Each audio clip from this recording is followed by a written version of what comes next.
Hello everyone, welcome to exam frontier. Recently Meta से related एक जो एलिगेशंस है वो बहुत ज़्यादा न्यूज़ में है, जिसमें मेटा पे एलिगेशंस लगाए जा रहे हैं। जो पीएम मोदी का वीडियो फेसबुक से हटाया गया था और चाइल्ड सेक्सुअल अब्यूज जो मटेरियल है उसको इंस्टाग्राम पे प्रमोट किया जा रहा है, उससे रिलेटेड। एंड एक जो कंट्रोवर्सी है फेक न्यूज़ से रिलेटेड, जिसमें जब सीजेपी का प्रोटेस्ट चल रहा था जंतर मंतर में, तो बहुत सारे फेक अकाउंट्स बनाए गए थे और उनसे बहुत सारी miss information, deep fake content उसको फैलाया गया था। तो ये जो कंट्रोवर्सीज है ये मेटा से रिलेटेड है। अभी देखो, अगर इसमें मेटा की बात करते हैं कि ये है क्या एग्जैक्टली, तो ये एक पेरेंट कंपनी है जो व्हाट्सएप, फेसबुक और इंस्टाग्राम है इनको हैंडल करती है, राइट। अब अगर पीएम मोदी का वीडियो ब्लॉगिंग की बात करें, तो जब 2026 जुलाई में जब जंतर मंतर में पीक में प्रोटेस्ट चल रहा था, तो पीएम मोदी ने एक वीडियो इशू करा था जो वहाँ के जो स्टूडेंट्स थे उनसे उनको समझाने के लिए या उनको एड्रेस करने के लिए, पेपर लीक से रिलेटेड। तो वहां पे इन लोगों ने उसको 5 से 6 घंटे के लिए उस वीडियो को फेसबुक से हटा दिया था, राइट। फिर उसके बाद जब प्रोटेस्ट खत्म हुए और इंडियन गवर्नमेंट ने उसको देखा, या जो भी वहाँ पे ऑफिसर्स थे उन्होंने देखा, तब उन्होंने जब मेटा से इसके लिए रिस्पॉन्स मांगा कि आपने ऐसा क्यों किया, तो उन्होंने बोला कि वहाँ पे कुछ ऑपरेशनल ग्लिच थी वीडियो में, या कुछ टेक्निकल ग्लिच हुई थी जिसकी वजह से हमें उस वीडियो को हटाना पड़ा। और फिर जब इनको उसको बोला गया कि आप एक्सप्लेन करिए कि किस तरह का टेक्निकल ग्लिच है, तब इन्होंने अपोलॉजी इशू करी कि ये हमसे हो गया। और जो इनके ग्लोबल अफेयर ऑफिसर हैं, जॉयल कैपलन, इन्होंने भी फॉर्मल अपोलॉजी इंडिया के लिए इशू करी थी 5 अगस्त 2026 को। तो ये इनका पूरा इससे रिलेटेड था, लेकिन इन्होंने इसका कोई भी एक सेटिस्फैक्ट्री एक्सप्लेनेशन नहीं दे पाए कि ये किस तरह से हुआ, पीएम मोदी का जो वीडियो है उसको क्यों हटाया गया, राइट। तो एक तो इनकी कंट्रोवर्सी ये हो गई। दूसरा जो इन पे एलिगेशन लग रहा है वो प्रमोटिंग फेक अकाउंट्स। अब इसमें देखो क्या हुआ है कि जब सीजेपी का प्रोटेस्ट चल रहा था, तो उस टाइम पे बहुत सारे फेक अकाउंट्स बनाए गए और उनसे बहुत सारी मिस इन्फॉर्मेशन फैलाई गई, प्लस डीप फेक जो इन्फॉर्मेशन है उसको भी फैलाया गया। और उस टाइम पे उनकी जो रीच थी वो मिलियंस में भी थी। इनफैक्ट हम इस चीज से समझ सकते हैं कि जो सारी जो भी मिनिस्टर्स थे, जो भी पॉलिटिकल पार्टीज थी, उनकी रीच से भी ज्यादा रीच उस कंटेंट की थी, और उसको बहुत बड़े एक लार्ज स्केल पे उसको प्रमोट किया गया था, राइट। और वो पेड कैंपेन था पूरा, उसको पे करके उसको प्रमोट किया जा रहा था वो जो कंटेंट था। तो ये सब कैसे हुआ, और ये जो अथॉरिटीज हैं जो मेटा से रिलेटेड हैं, ये क्या कर रही थी उस टाइम पे जब फेक अकाउंट्स को इस तरह से प्रमोट किया जा रहा था। तो यहाँ पे बहुत ज़्यादा सीरियस क्वेश्चन है जो इंडियन गवर्नमेंट ने रेज किए हैं इनके सामने। और इसमें इन्होंने इसके लिए भी इन्होंने अपोलॉजी इशू करी है और बोला है कि हमने इसको इंटेंशनली नहीं करा है। देखो, ये जो फेक अकाउंट वाला पूरा जो केस हुआ है, या जो फेक इन्फॉर्मेशन फैलाई जा रही थी, इससे रिलेटेड पुलिस इन्वेस्टिगेशन भी चल रही है। और महाराष्ट्र का साइबर सेल अभी उन्होंने रिपोर्ट एक निकाली है। इसमें उन्होंने बताया कि उस टाइम पे 429 ऐसे सोशल मीडिया हैंडल्स बनाए गए थे, जो प्रॉपर इसी के लिए बनाए गए थे, जो जो वेरियस प्लेटफॉर्म है, जैसे फेसबुक हो गया, इंस्टाग्राम हो गया, एक्स हो गया। इनसे सीजेपी प्रोटेस्ट से रिलेटेड कंटेंट को फैला रहे थे, मिसलीडिंग कंटेंट को फैला रहे थे। और साथ में 140 हैंडल्स ऐसे बनाए गए थे जो एआई जनरेटेड जो सिंथेटिक मीडिया है उसको सर्कुलेट कर रहे थे, और लोगों में उसको एक तरह से उनको प्रवोक करने की कोशिश कर रहे थे। तो इसमें लीगल एक्शन इन्होंने बहुत सारी जो एफआईआर है वो भी फाइल करी गई है, और एक्टिव पुलिस इन्वेस्टिगेशन यहाँ पे चल रही है। तो अभी यहाँ पे कुछ भी जुडिशियल वर्डिक्ट नहीं आया, बट यहाँ पे पुलिस इन्वेस्टिगेशन इसमें इस केस में चल रही है।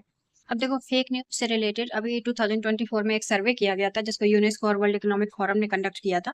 इसमें इन्होंने बताया था कि सोशल मीडिया में जो अगर सेफ्टी रेगुलेशंस की बात करें, तो 93% लोग ऐसे हैं जिन्होंने ये बोला है कि सोशल मीडिया में वाइडली हमें जरूरत है सेफ्टी रेगुलेशंस की। और वो जो 64% लोग हैं, उन्होंने जो सोशल मीडिया है उसको टॉप फेक न्यूज सोर्स माना है, राइट। अगर हम सिर्फ 56% लोगों की बात करें, तो उन्होंने सोशल मीडिया को एज प्राइमरी न्यूज बोला है, और बोला है कि हम अगर हमें न्यूज देखनी होती है तो हम सोशल मीडिया पर रिलाई करते हैं। और 42% लोग ऐसे हैं जिन्होंने बोला है कि ये एक मैसेजिंग ऐप बन गया है, मिस इन्फॉर्मेशन का मेजर सोर्स बन गया है ये। तो ये जो कुछ मेजर जो फाइंडिंग्स थी, जो वर्ल्ड इकोनॉमिक फोरम और यूनेस्को ने करी थी, उसके बेसिस पे ये फैक्ट निकल के सामने आए हैं। और इन्होंने साथ में ये भी बताया था कि जो इस तरह की जो डिजिटल मिस इन्फॉर्मेशन है, और डिस इन्फॉर्मेशन है, ये इंडिया के लिए single greatest short term threat है ये। और इंडिया की नेशनल सिक्योरिटी के लिए तो थ्रेट है ही, साथ में जो इंडिया की जो पब्लिक है वहाँ पे जैसे वायलेंस भड़काना है, या लार्ज स्केल पे प्रोटेस्ट करवाने, उसके लिए भी एक बहुत बड़े मीडियम के तौर पे काम करता है। अब देखो जो इन पे थर्ड जो इन पे एलिगेशन लग रहा है वो है चाइल्ड सेक्सुअल अब्यूज मटेरियल को लेके। तो इसका अगर ये सामने कैसे आया, तो अब जुलाई के मंथ में अगर देखा जाए, जुलाई 2026 में बीबीसी ने एक इन्वेस्टिगेशन कैरी आउट किया था और इसमें उन्होंने बताया था कि कुछ ऐसा वियर्ड मटेरियल जो इंस्टाग्राम और फेसबुक पर मिल रहा है, जिसमें बहुत सारे एडवर्टीजमेंट, डजन्स ऑफ एडवर्टीजमेंट है जो इस तरह की लिंक को प्रोवाइड करवा रहे हैं, जो सीधे ऐसे प्लेटफॉर्म पे खुलती है जिससे जो चाइल्ड सेक्सुअल अब्यूज मटेरियल है उसको देखा जा सकता है। और इसको वाइड स्केल पे इंडिया और यूरोप में देखा जा रहा है।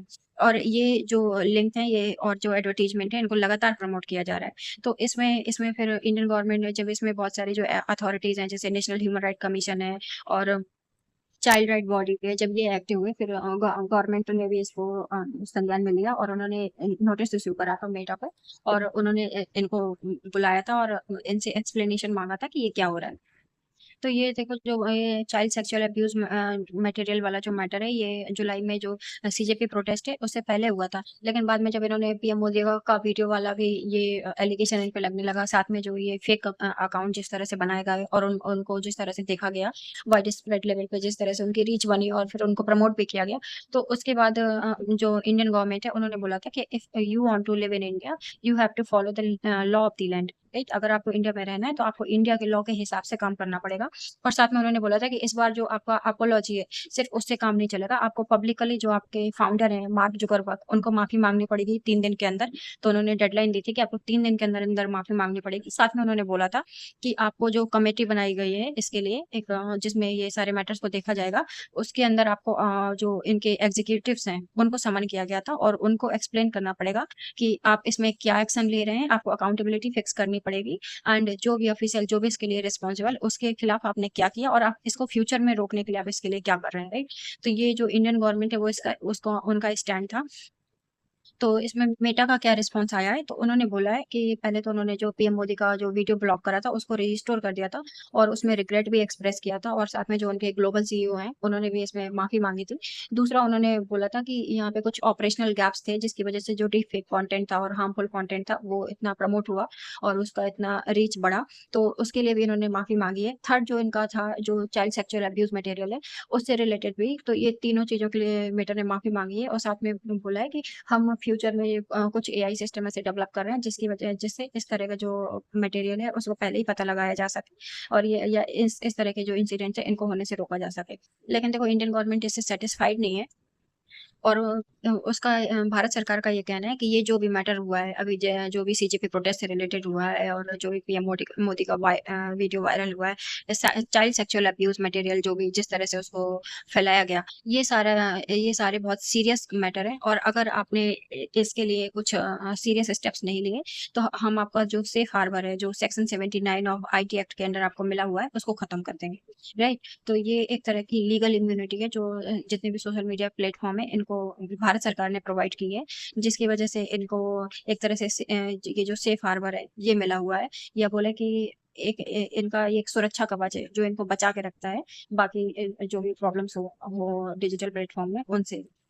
अब देखो ये अगर सेफ हार्बर की बात करी जाए तो एक तरह से जो इंटरमीडियरीज प्लेटफॉर्म होते हैं उनको दिया जाता है और इंडियन गवर्नमेंट ने जितने भी डिजिटल प्लेटफॉर्म है इनको दिया है। अभी देखो इंटरमीडियरी जो प्लेटफॉर्म है इनका मतलब काम क्या होता है, तो ये बेसिकली इसमें ये होता है कि अगर कोई भी यूजर जो भी पोस्ट कर रहा है तो उसको उसकी रिस्पॉन्सिबिलिटी उसकी होगी, जो ये इंटरमीडियरी जो प्लेटफॉर्म है इनकी नहीं होगी। हाँ, इन्होंने कुछ इनके लिए रूल्स रेगुलेशन सेट करे गए हैं कि इस तरह का अगर कंटेंट आपके प्लेटफॉर्म में आ रहा है तो आपको उसको जल्दी से जल्दी हटाना होगा, जो कि जिसमें जो मेटा है वो फेल हुआ है जब सीजेपी प्रोटेस्ट चल रहे थे, बहुत बहुत ही ज्यादा बुरी तरीके से फेल हुआ है। इसलिए भारत सरकार का भी ये बोलना है कि अगर आप यहाँ पे जो गवर्नमेंट जो टेक डाउन ऑर्डर्स हैं, अगर आप उनको प्रिस्क्राइब टाइमलाइन के अंदर आप उनको अगर पूरा नहीं करते हो, उनसे कंप्लाई नहीं करते हो, तो आपकी जो इम्यूनिटी है, ये जो सेफ हार्बर है, ये आपका खत्म कर दिया जाएगा। और इसके बाद जो भी अगर कोई भी हेट स्पीच होता है, डिफेमेशन होता है या इलीगल ट्रेड कुछ भी होता है, तो उसके लिए इन ये क्रिमिनल लिटिगेशन फाइल करी जाएगी इन प्लेटफॉर्म्स के खिलाफ। तो ये एक बहुत बड़ा स्टेप होगा अगर भारत सरकार ये करती है और उन्होंने बोला भी है कि हम इसको री इवेल्यूट करने की कोशिश कर रहे हैं अगर आपने इसको जल्दी से फॉलो नहीं करा या प्रॉपर जो लॉ ऑफ द लैंड है उसको फॉलो नहीं किया। तो ये देखो पूरा इनका जो मैटर था, इसमें इंडियन गवर्नमेंट भी अपनी जगह पे सही है, क्योंकि इस लेवल पे जब प्रोटेस्ट हो रहा हो और इस लेवल पे जब फेक अकाउंट को प्रमोट किया जा रहा हो, फेक कंटेंट को प्रमोट किया जा रहा हो, तो ये चीजें बहुत सीरियसली लेने की जरूरत है। और अगर हम लोग इनके जो वाइड स्प्रेड जो इनका प्रेजेंस है इंडिया में, उसकी बात करें कि ये इंडिया में किस लेवल पे लोग इनको यूज करते हैं या देखते हैं, तो अगर व्हाट्सएप की बात करें तो इस सिर्फ व्हाट्सएप के 83 करोड़ इंडिया में एक्टिव यूजर्स हैं, एक्टिव जो उसको एक्टिवली यूज कर रहे हैं। इंस्टा की बात करें तो 50 करोड़ लोग इंस्टा को लगातार जो रील देखते हैं, राइट, लगातार उसको यूज करते हैं। फेसबुक में 36 करोड़ एंड यूट्यूब में 64 करोड़। और अगर सिर्फ व्हाट्सएप, इंस्टा और फेसबुक को मिलाया जाए तो 89% यूजर बेस है इनका इंडिया में। तो इस लेवल पे इनकी रीच है। अगर अगर यहाँ पे कुछ भी इस तरह का फेक कंटेंट प्रमोट किया जा रहा है या मिस इन्फॉर्मेशन फैलाई जा रही है, तो उसका क्या इम्पैक्ट हो सकता है, ये हमें समझने की जरूरत है। और इसकी ग्रेविटी को बहुत सीरियसली हमें यहाँ पे देखने की जरूरत है कि हमें इनको कैसे रेगुलेट करें और किस तरह से जो ये इस बार जो चीजें हुई हैं या जो इस तरह के प्रोटेस्ट होते हैं, उनमें इन तरह की fake information, deep fake information, इन सब चीजों से बचा जा सके। और उसको एक ऑर्गेनिक तरीके से, अगर कोई प्रोटेस्ट हो रहा है तो उसको ऑर्गेनिक तरीके से उसको किया जाए, ना कि इस तरह से फेक अकाउंट बना के, right. So it was all about the controversy. Thank you so much. Please subscribe my channel.